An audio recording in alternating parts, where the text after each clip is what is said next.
Okay, welcome everyone. Akasha here, Nan Akasha from nanakasha.com, and welcome to the Bliss Life Podcast Global Healing Series. So, this is another one of our conversations on energy medicine. And as you know, I'm an energy girl. I've studied many modalities over about 35 years. And today I get to share with you somebody who's personally helped me and my partner, Chris, as well as been doing just his own really awesome thing for longer than that, for 36 years.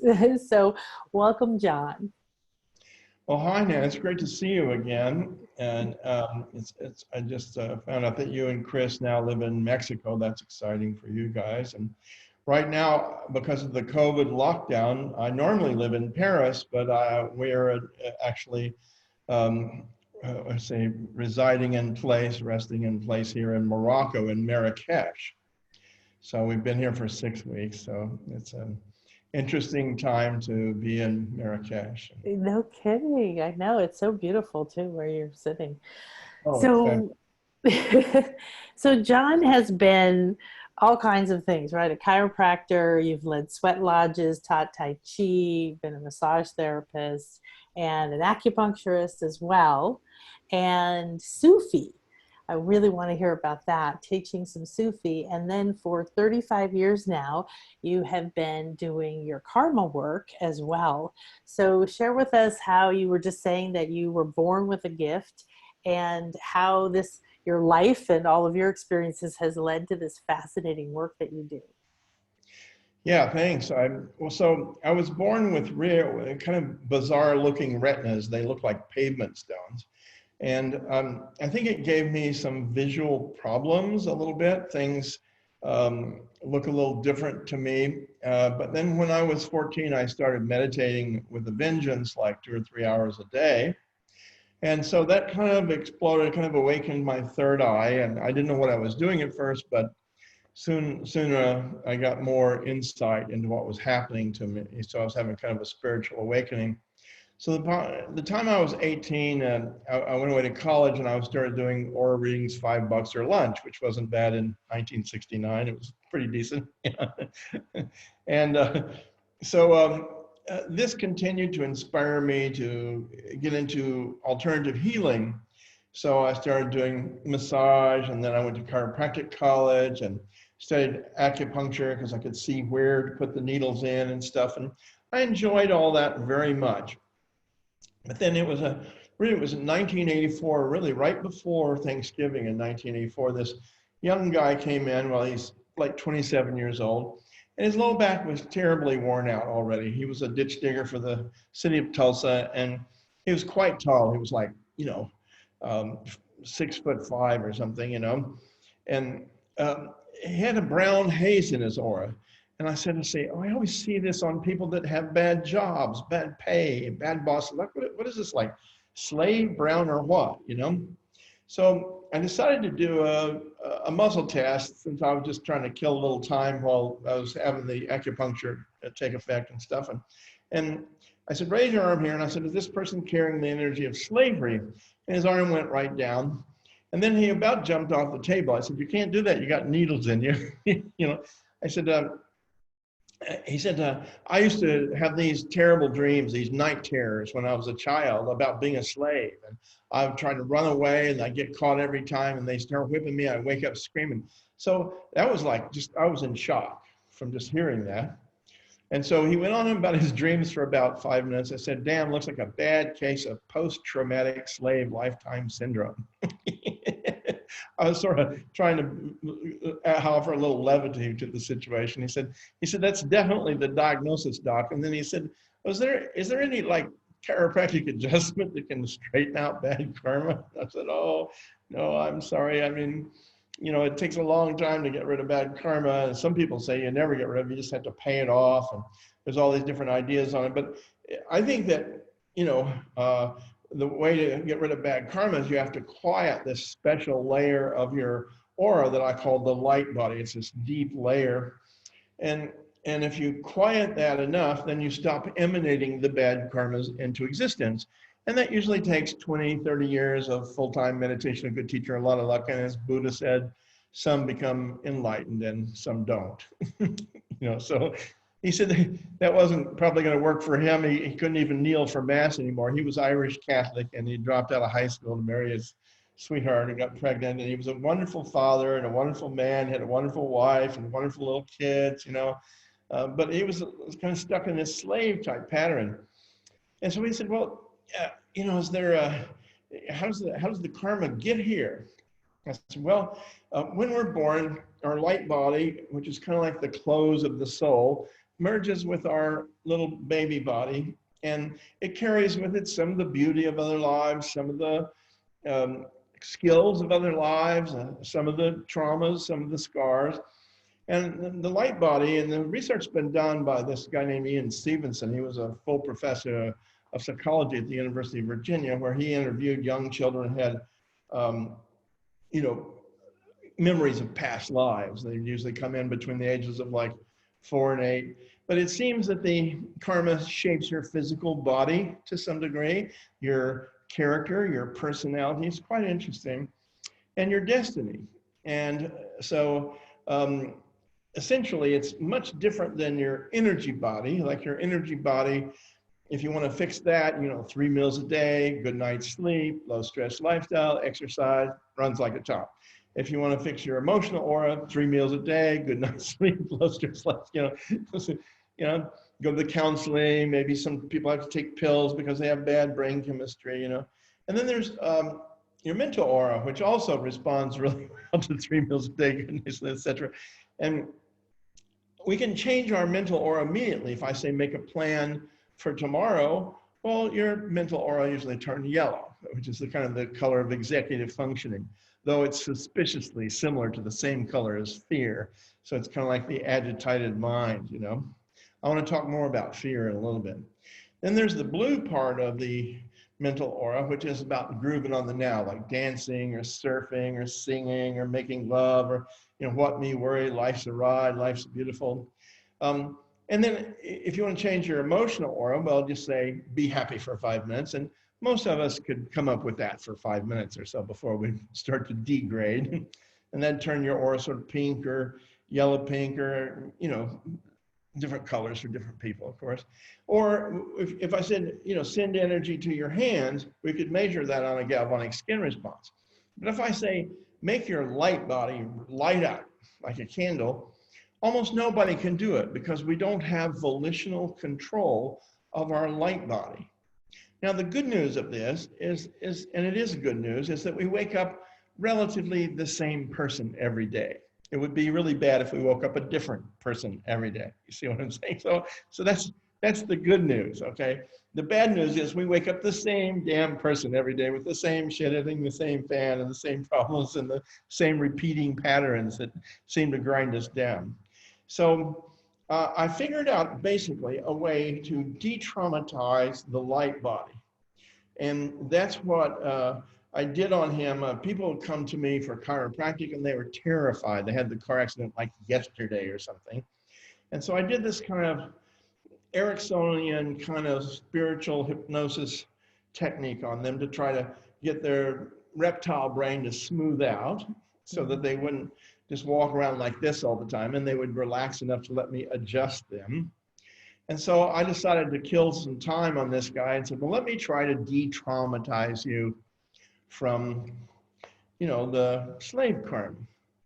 And the reason I thought of that, he said, well, is this some sort of punishment? Was I a terrible slave master in another life, and now I have to pay the price and be a slave life after life? Was I a horrible person, I think that maybe a little bit of Irish Catholic training in there, could have been digging into that, So I said, well, I believe most bad karma is really bad trauma. And I do know that. I said, to me, you look like you haven't done try to never do harm to anyone. You don't have an ill bone in your body. He was quite a good-hearted fellow, So he liked that idea. He was relieved to know that perhaps he hadn't been a horrible person. And anyway, I was just sort of killing some time, and I really didn't have any hope that I could change his light body that fast. He asked me, well, is there any way to change the light body really quickly? I said, well, bad trauma, those boys that go off to war and come back, their light bodies, they don't recover too much. So usually, he said, is there any way to change it besides meditation? Well, I said, if you master something, we're kind of like a garden. If you grow flowers and vegetables, then the weeds don't have much room, so if you, do, creative writing or singing or master some musical thing or do dancing all the time, if you do plant all those flowers, then the weeds don't have much room to grow, but it still takes a long time to imprint the light body, So he said, is there any fast way to change it? I said, well, as I said, bad trauma. Is there any fast way to change it in a good way? I said, well, interestingly, some people have had near-death experiences. And when they have that near-death experience, sometimes that changes their light body in a really good way. So I'd had this guy come to me for 3 months. He was some sort of drug dealer kind of guy or something like that. And then he got well. And then I saw him a year later, and he'd had another car accident. His back was all jacked up, but he was a completely different person. I said, I'm going to school. I'm going to be a psychologist. I've stopped dealing drugs. Everything had changed, So sometimes, but of course you can't do a near-death experience as a technique. You'll kill yourself. Yeah. Yeah, don't recommend it. Yeah, don't drink no Clorox either. So, so the nature of the light bodies, it doesn't usually change very quickly. Now, I have known people to be able to change their light body.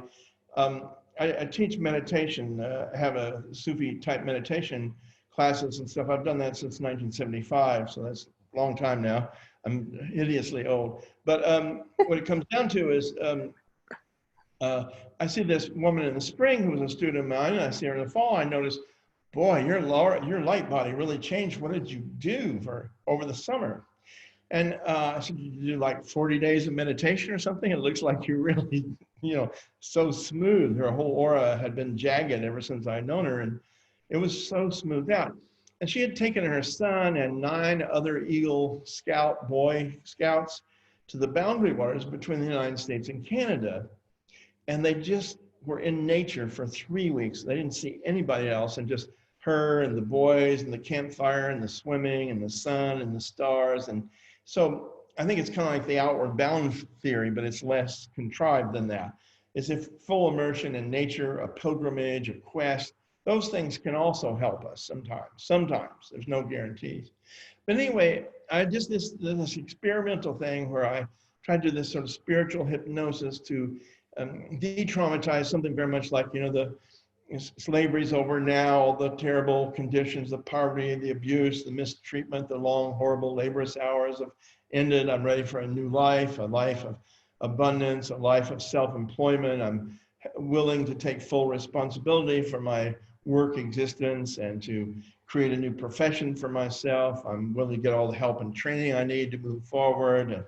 And I just kind of went on in that vein for 3 or 4 minutes while holding his temples and talking to him and just talking to his soul, basically, Yeah. And at the end of it, I wasn't expecting much, but he looked like completely better. And I thought, this is outrageous. Nobody gets better that fast from this, And so I dismissed it. I have this thing I call the Wyrick law of delusion. If there's any way you can delude yourself, you will. I mean, our species is unfortunately very, very prone to delusion. Yes. So his whole life changed. Within 6 months, he had his own contractor's license with his cousin. He was self-employed, he's making like 10 times more money. So I started doing this work on everybody. And after a couple of years, it replaced my chiropractic practice. Best count now, I've done, over 20,000 sessions. It's really outrageous. I can't believe I've done that much work. But I have been doing it for 36 years here. So, it's like, wow. Yeah, and it's such a fascinating topic. I love it. As a hypnotherapist, I combine it with shamanic journeying and energy work, but you realize that exactly what you're talking about, all of these agreements, all of these situations, we bring some of them with us. And I wasn't even sure I believed in past lives when I got on my spiritual path. It seemed too good to be true. And I've done hypnosis and sessions with people who don't believe in it. And then they go, oh, but I just experienced a past life, and it was so vivid and so real to me that I know. And they change because they remember, because they realize, and then we see the agreement that was made that becomes, like, I see it as an energetic attachment or a karmic knot, I call it. And then that can affect, this life, and then, like you said, create so many things in your life. So you really touched on the crux of, for most people, in fact, it's so funny, you said he asked you, am I being punished, did I do something wrong? I just finished a healing session where we do all this before this interview, and that was his underlying agreement that we discovered was life is a punishment. It's not Yeah. safe to be in a body, and I'm never good enough, and all these kinds of things. And so it's definitely on the, on the plate for everybody, and for the planet too, in this cleanse. So, well, you're going to talk about the alchemy of transforming fear and dark fantasies. So, in the fear can be about survival, or it could be about being good enough, right? It could be about many, many different things Yeah. So, in that area. so what I started to break down what is fear, what really is fear. And what I realized is that it makes your mouth dry. It makes you contract. It makes you pull away. It makes you cold. Your hands and feet get cold. So fear is dry, cold, and contracting. And that's some of the alchemical qualities of it. Whereas awe, look at that sunrise. Oh, look at that beautiful flower, is warm, moist, and expansive.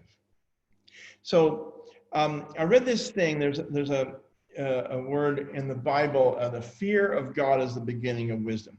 Well, the word isn't fear. That's a bad translation. It's awe. It's reverence. It's awe. And so that fundamental understanding changed a lot for me. I realized that when people are in fear, they contract their aura, they pull away. And so the idea is, what is warm, moist, and expansive? Love, awe, curiosity is mental expansion and warmth and your interest, you see? So if you stay in a place of curiosity, if you stay in a place of awe, if you stay in a place of wonder. So really it's all about how do you, like, this is a wondrous time, a time of extraordinary wonder, a time of beauty, a time of awe. We should all feel in awe of what's happening. The machinery of our civilization is grinding to a halt. We should all be in awe. And so if you take the fallow field and you plow it and you expand it, and then you moisten it with rain and you warm it with the sun, it becomes warm, moist, and expansive. And that's right. Sex is warm, moist, and expansive. Now, even take grief, like a lot of people are having grief. Grief is a little hollow, it's a little dry, it's a little cold, it's a little contracting. I want to be alone, I just want to. But mourning is crying, is warm, moist, and expansive. So the cure for grief is to cry, to mourn. It's a natural thing, you see. So I just wanted to explain that. And so in Sufism, there's a special condition called calendar. And calendar, the word calendar came from calendar, and it means moments. And somebody who's in a state of calendar is in a state of continuous awe, or continuous bewilderment, or continuous delight. And delight is warm, moist, and expansive, you see. And so what tends to happen is people begin to start to tell a story. They contract into a story about what's going on. We don't know what will happen. But our mind is desperate to try to figure out what will happen. Will I live? Will I die? Will I get this terrible disease? Will I not? Will the people I love get it and die? Will I be able to make money? Will I not? And our mind is restless and trying to solve the problem and none of us have enough information. None of us know what will happen. It's this uncertainty. So uncertainty is a good ground for wonder. It's a good ground base for awe. It's a good ground base for desire, for yearning and desire. You know, what do you want to happen? So we need to take refuge in our desire, in our wonder, in our curiosity, and not contract into the story about what could happen, you see. So many years ago, I went to this woman's house, and she was a lovely woman, but she had a really pretty awful aura. And she was 42, and she was Italian, and she was living in LA, and she had a huge house, like 8,500 square feet, you know, that's big. Yeah. You know, it was you know. And she had 5 kids, 4 sons and a young 3-year-old daughter. And so I talked to her a little bit and realized that she was actually in a terrible situation. So when she was 19, she went on the 3rd date with this very handsome law student guy that wasn't even really her boyfriend yet. And he raped her and got her pregnant. And that his family was rich and her family was well known, and fathers decided they got married. So 2 months later, she was married to her rapist, right? Oh. And he grew up to become a very charismatic but alcoholic and abusive drug lord defense lawyer kind of guy. Not saying that drug divorce defense lawyers are bad, but you know, kind of following in his father's firm. And it was a little mafioso actually, but you know, she was miserable. And you know, she just got pregnant again because she had joy in her children, and she got pregnant again and all that. And I said, unfortunately, you have this very difficult karma. That's the call to prayer.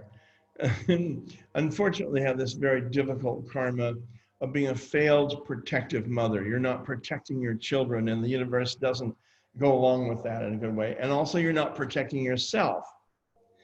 And she said something that broke my heart a bit. She said, look, every time I talk like I want divorce, you know, which I was suggesting, he says, I'm going to have you committed. There was the hospital, you know, that he was going to have her, because she had been on meds for years and she was a nervous wreck and everything, you know. And she said, look, he only beats me twice a year. I can take it. And I just sunk, you know, when you hear that, like, so what happened is I had this little vision, like if somebody locks you in a closet and you can't get out, the first thing you do after a point, you start getting thirsty and maybe hungry. So you look around, is there anything to eat or drink? The first thing we do is we use the intelligence of our desire to look for something desirable. We don't sit there and chew on a stick, you know. We want to see if there's some old water or soda or something to drink or something to eat, a jar of peanut butter or something. The second thing we do after we find there's nothing to eat is we go into a fantasy. We fantasize about what we would want to do, you know? So we go from desire, which is our innate intelligence, to fantasy, and then we fall into dark fantasy, and then if we're lucky, we find some old sack of cat food at the bottom of the closet, and we start eating the cat food. So at some point, what's normally not food becomes food. We fall into hunger, desperation.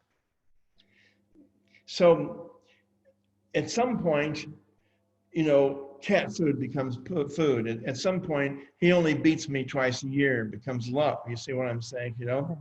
Yeah. Now, the 4th level is just when you give up and you become the walking dead and you go numb. So these are our choices in human: desire, fantasy, hunger, numbness. And desire is warm, moist, and expansive.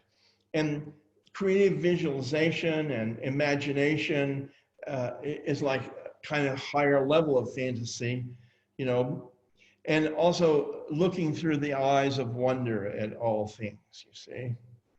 That's the way you want to stay in that place. But most of us fall into dark fantasies, trying to predict a future that will never be a reality. It might be worse or it might be better than we ever imagined, you know? This is a good time to visualize the way you might want it to create a new way. So if you could create a warm, moist, beautiful fantasy of what the world's going to become right now, that's where you can put in your soul's energy into making a new reality. Yeah. That's our duty at this time, the way I see it. Oh, See? I agree. I agree that yes, you have to process the fear and get your footing, but you don't have to watch news nonstop and worrying and spending all your energy on that isn't going to raise your immune system. And we have to start creating the world that we do want for Yeah. sure. So, well, this is perfect. So to tell us from the states that we want to be in and how you can read the energy field to see. I know when I did a session with you, you were like talking about the colors, like you have this or that, and the different patterns. Like I think I had that mother one too. And um, but what is karma? Because there's so many different ideas about karma, and so how do you see karma? And then like the good questions your patient was asking. How do I cleanse that, or Right. how does your work help people become aware of it and cleanse it? There's the realization that rather than punishment, karma is really what we're doing now, but not necessarily with our physical actions. Yes, that too, but with our light body, so that we're always acting from our light body, from our soul, so to speak. And most of the time we could change our external action, but we wouldn't necessarily, we can even change our attitude or our thoughts or our feelings, but we still might be acting in our light body from that fear, from that anxiousness, from that contracted state, you know? So my work began in terms of trying to figure out what is it that is, so people would have like different archetypes of different karmas, like orphan or slave, like the slave guy, or servant, or rejected bride, or unwanted wife, or sexual victim, or so on and so forth. There's just all these traumatic karmas that people carry, and most of the time we're addicted to our story about what happened to us. And that addiction to that story is a sort of desperate way of trying to get meaning from that injury. It's almost like, he bit me, mommy. No, bite him back. I'm driving. No, but he bit me. It's like we want the validation of our victimization. All who live have pain, but suffering at some level is a choice. Like people who give childbirth, it's painful, they say, but most people wouldn't consider it suffering. See, suffering and pain are different in a way, and suffering is more the story we tell about our pain to try to make some sense of why we're in pain. And that action in and of itself puts us into a deep rabbit hole, a third person perspective. The story about the story is not the story, you see? So, and all of that whole process is really a contraction. Karma means action. Now, there are karma types, what I call karma types, like slave or orphan or servant or unwanted wife or rejected husband or failed leader or failed son, or on and on. I have lists and lists of these things, and the human condition is dispersed through many, many of these kinds of shapes and qualities. They shape our physical appearance in some cases, like outcasts usually look kind of rough and meaty, orphans can look really waif-like, slaves look overburdened and bent, It depends on, nuns look nunly, monks look monkly, Yeah, yeah. The karma types imprint us, but the Dharma types do too. Like you are a mystic and a priestess and a healer. Those are defined your life extremely strongly. Also a storyteller, and those kinds of things, you see, And if you think about how powerful those different Dharma types and so the Dharma types, the more we act from those Dharma types, the more you become more and more of who you really are, you see? And that does that actually turn the volume down on the bad karma, or It does it does. It dissolve really it or does. transform It's it? Or almost like we start to, at some point, get our head above water, and then we can dog paddle and keep ourselves from going under. And then we don't go down the dark fantasy hole anymore. So if we act from the power of our soul to create, and all beings have Dharma types, that are powerful parts of themselves, deep parts of their soul that are begging to manifest in this life. And the more we act from that, the less fear, the less room there is to fall into despair, the less, it's like the garden, thing. Is the more flowers you plant, the less room there is for weeds. yeah. So it's a way of thinking about it. And sometimes you can imprint the light body quite quickly, but most people, it's a chore. It takes time, So if you have an interest or a desire, something to learn, like one of the things that I usually ask people to help them reawaken their desire, because desire is the opposite of fear almost, Love and desire and awe and wonder and curiosity are all the opposite of fear and anxiety. And so one of the things is most people have lost track of what they want. So I ask, well, what would you do if you had $50 million? Or what would you do if you had 1,000 years to live, no suicide? What would you like to master? That's a very important question. And then try to master that. Try to mastery. I highly recommend mastering something, because if you master something, it sort of takes over your entire being, your entire light body.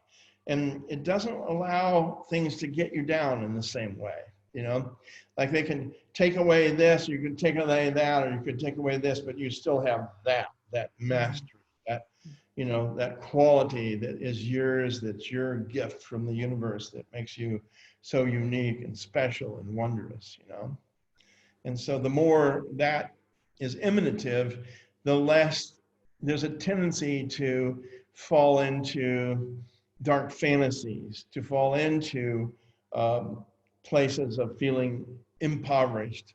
Certainly self-pity is, I think, could be considered the worst poverty, And Uh-huh. this world situation, people can fall into self-pity right now really easily.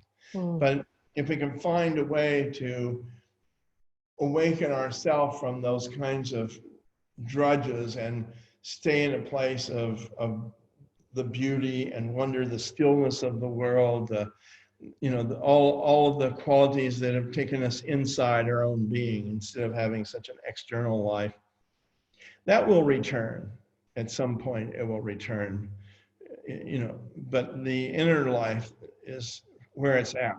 And so Yeah. this is a really good time to train yourself to have the inner life. Absolutely. So, in terms of transforming the fear, how does your work? I know that you both teach people how to do this, the Nirodha karma healing, Mhm. or you can have a session like we did. And I remember you read the aura, you told me the different patterns, and how the impact is, how they relate to what you're experiencing right now, right? Like, why is this pattern, or why can't I, as your awareness awakens and you're like, oh, I can't do this anymore or something, or why do I have that? I mean, I know I've felt that, and I've seen that in clients, that slave pattern where you just keep working hard and never expect anything really for yourself. You don't think you deserve it and all of those things. And then that awareness, you also do something else, like a blessing or some kind of a process. And then so give us some examples or a little bit more understanding of how that fear or how that session helps us to transform this energy. So this particular woman had, of course, a number of hungers. She had the hunger, a desperate hunger to avoid losing what she had. She wanted to keep her big house. She didn't want to lose her children. She didn't want to go to the funny farm or the insane asylum or whatever it is. She didn't want to disrupt her life. So oftentimes people are desperate to avoid disrupting their life, they don't want to didn't want to disappoint their father. You know, father said, no, don't get divorced. You won't get to take communion anymore, you know, things like that, you know. So I, you know, did the karma healing, the karma de-traumatization on those traumas and cleared those hungers out of her system. And so a couple of weeks later, she called me up and said, I did it. You know, her husband had come home and been abusive to her son, and she had to take her son to the doctor's office because he broke his collarbone, and she called the police and she divorced him. I said, I get it. The universe is asking me to, you know, protect my children. And that's the bottom line. I'm protecting my children. So everything in her life got better, you see.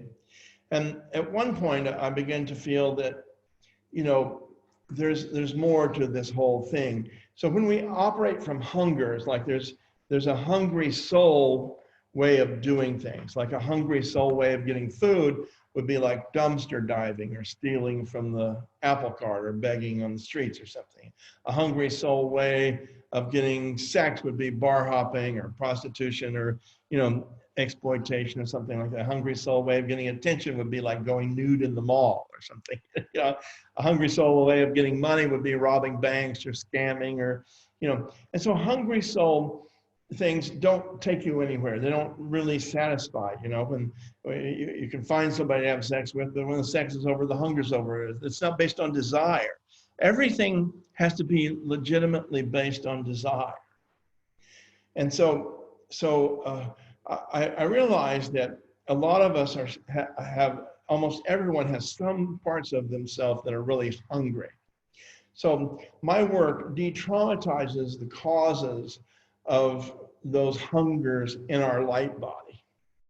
And that lifts you out of that. Now there's a secondary stage, which I call free soul. And free soul is, you're not a victim anymore. I can take care of myself. You know, I'm not going to do what you say. I'm not going to get married and have your babies. I'm not going to, I'm not going to work for an asshole. I mean, you know, things like that. You see what I'm saying? So free soul food is, you know, I collected a whole bunch of bottles, Mom. I trade them in. I got a big bag of rice. I'll be home for Christmas or Hanukkah. You know, it's like I take care of myself. A certain sense of independence, you know.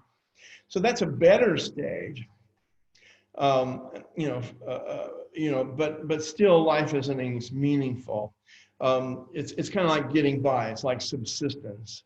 Naked soul is this state, an incredible state where the universe starts to become your partner, your friend. You're walking down the street saying, wow, I'm hungry. And your old friend Susie pulls over and says, come on over. I've been cooking all afternoon, all your favorite food. By the way, my brother is in town. He's always had the hospital. You know, so it's like, you know, it's like, you know, your whole life unfolds, a new opportunity happens. The universe. So in Sufism, we call that one-handed basket weaving. You weave with one hand, the universe weaves with the other. And so it's a kind of like an interdependent, your life is more featured. There's less struggle. You strive without struggling. So my work is to end enough bad karmas to where that whole thing tips over. Now, sometimes that happens really quickly for people.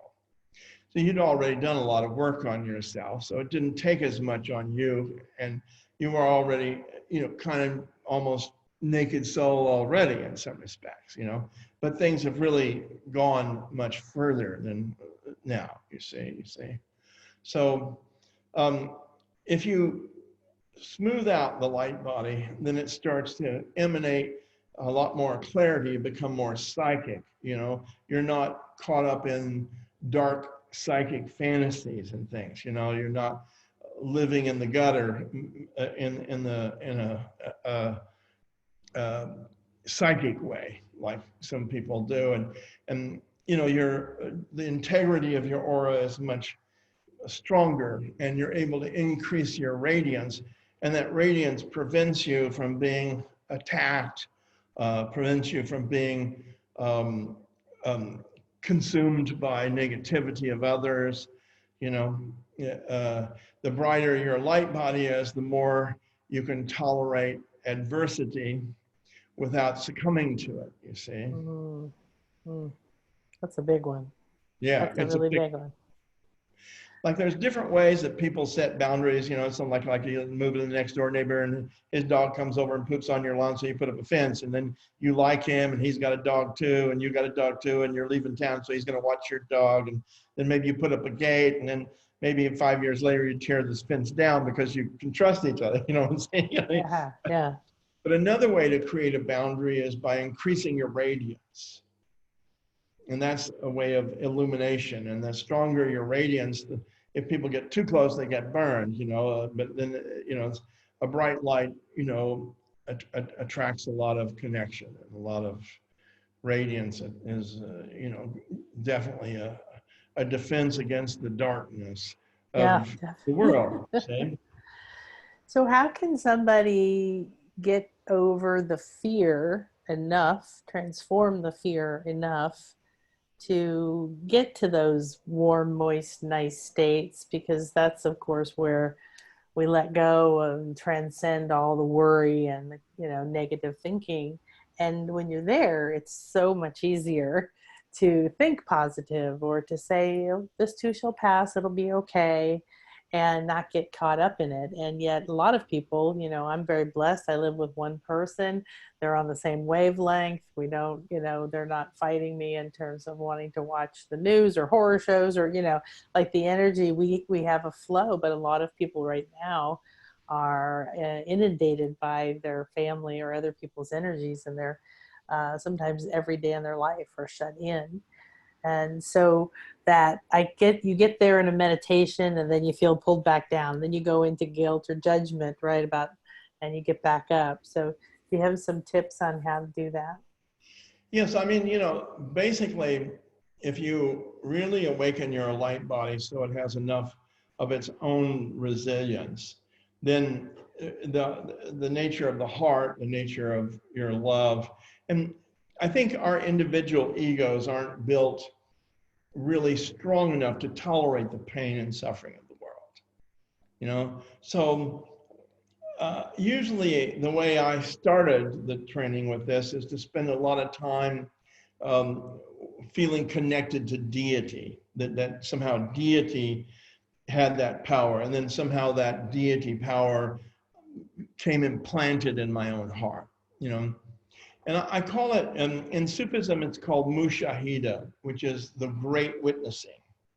So, and this witnessing is it's very much like Ho'oponopono, you know, which you're probably familiar with, you know, and it's extremely similar to Ho'oponopono.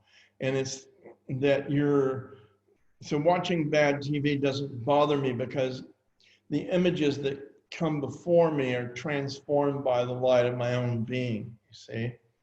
It's just like if Jesus and Buddha fixed you breakfast every morning, you know, and said, well, we just wanted to show up here for you and cook you a little breakfast and say, you know, we want you to have a good day, and we wanted to hug you and give you our strength and our blessing and our love, and you know, just going to tell you it's going to be all right, and even when everything falls apart here, we're going to catch you and hold you for all eternity. Okay. Yeah, I like that. I want to sign up for that. Yeah. See, but that is the way it is, really. That is the reality. So you have to come to a realization in your heart that that is the reality. That if there's any way that Jesus or Buddha or any other great saints really could do that, that they're doing it in some way, you know? So if you can connect to that stream of guidance, the masters, saints, and prophets, and you can live in the divine protection, but more really the divine compassion and love and mercy of that place, then, you know, everything that happens here changes. It's people often say that life is a school and we have to learn all these lessons. I dispute that somewhat. I believe that life is an unfolding adventure in beingness and becomingness, that we're supposed to take up the cross of time and space and allow ourselves to come fully into what it means to be a human being and to suffer all the ups and downs and things like that, but to somehow still, you know, rise to a place of more and more depth of being, and that our awakening can help God waken and everyone waken, you know, in a sense.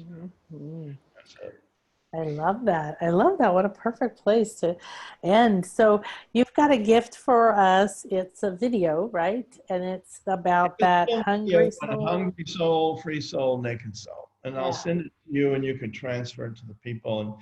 And it's just a little talk, a little understanding of how you can change your life and move out of a place of desperation to beyond just a place of independent well-being to a place of being deeply interdependent with the universe and with all that is in this extraordinary journey.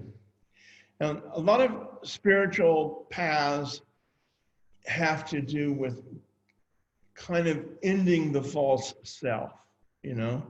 And I understand that. But once an old man, he said, to be a Sufi is to prove you're alive. I like that. Yeah. To So be how are you here. going to prove you're alive in the time of COVID? How are you going to prove you're alive in this most remarkable of times, you know? Yeah. And what are you contributing? Because, we're talking about all of these things, experiences and thoughts and memories and past lives that affect your reality right now, right? And in this moment, you have some extra time maybe at home. You've got a time to decide to master something, like you said. I love that. To focus on lightening your light body and transforming the fear by consciously recognizing when you're going into the what ifs, to the worry, to the dark fantasies, and into those. And to notice how often or how much of the day you're spending in those particular states. Because, like ingredients that you cook with, right? If you put a bunch of dirty old moldy stuff in with brand new fresh stuff, it's still going to come out pretty nasty. So,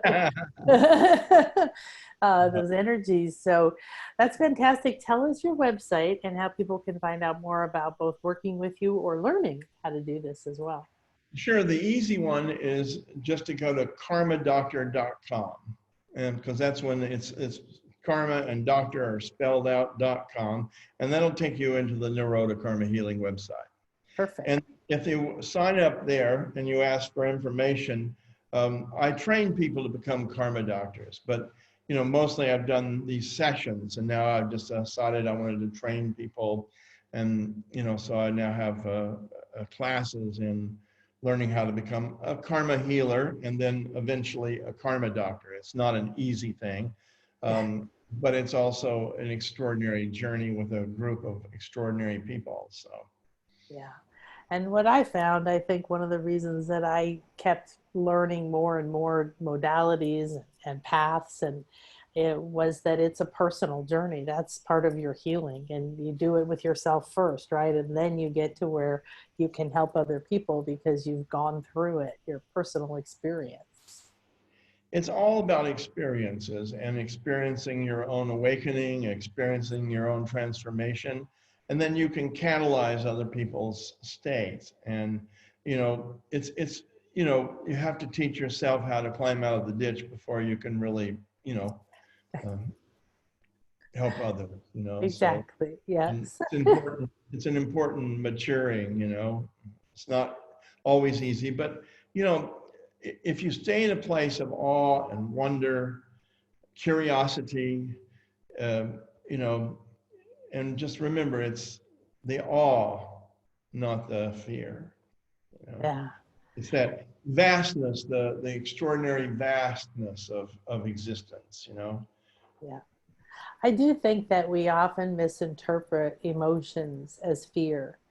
I know that I've worked with clients or students that have gotten to the point where their old patterns might come back as an echo, and they'll be like, why do I still feel fear? And I've tuned in and said, I'm not sure it's fear anymore, but I don't think that you can tell the difference, right? I think that, you know, we get trained to be afraid. Don't do this too fast. Don't be spontaneous. Don't trust, you know, and all these things. Whereas sometimes that's power, excitement, like you call it, desire. And will you be a little nervous doing something you don't know or going into the unknown? Sure. But it's just like speaking. I used to not be able to speak at all, ever, in front of anybody, even one person. And through different things, I still go on the stage right now in front of 5,000 people with no hesitation. And yet there would be an up leveling of energy, right? That would be like, get present, get ready, be here. That in the past I might have interpreted as fear. A lot of people have excitement and anxiety merged. They can't tell the difference. There you And go. also, you know, relaxation and exhaustion are merged for some people, you see. Right. So those two things are really separate things, but they may feel the same until you can feel into the nature of excitement. And excitement can be very warm, it's expansive. You're going to get out there in front of the people and you're going to expand into the people there in a state of wonder and expansion, Yeah, you know. yeah, exactly. Oh, wonderful. Well, thank you so much. It's so wonderful. There you are Yeah. in Morocco, and we can still do this. It's amazing. I love how we've got light like you around the world, different places. Thank you for your work and for your help that you've given us. And thank you for being willing to share and teach this so we can get more people that are able to do this karma healing. So I appreciate you so much. Thank you so much, Nan. It's really great to see you again. I appreciated all your astute connectedness and everything you said. So uh, best with all the people who are, you know, and that we all get through this together. And thanks for the opportunity. So, Absolutely. So okay. karmadoctor.com. Thank you Yep. so much. Blessings, everybody. Please share this. Remember that it's free forever and you can come back anytime you want. And make sure that you get this wonderful video that John is sharing about going from being a hungry soul to a free soul to a naked soul. I love it. Right. I'm going to get mine too. All right. Thanks, everyone. Have a beautiful and blessed day. You too. Bye bye, Nan. Thank you very much.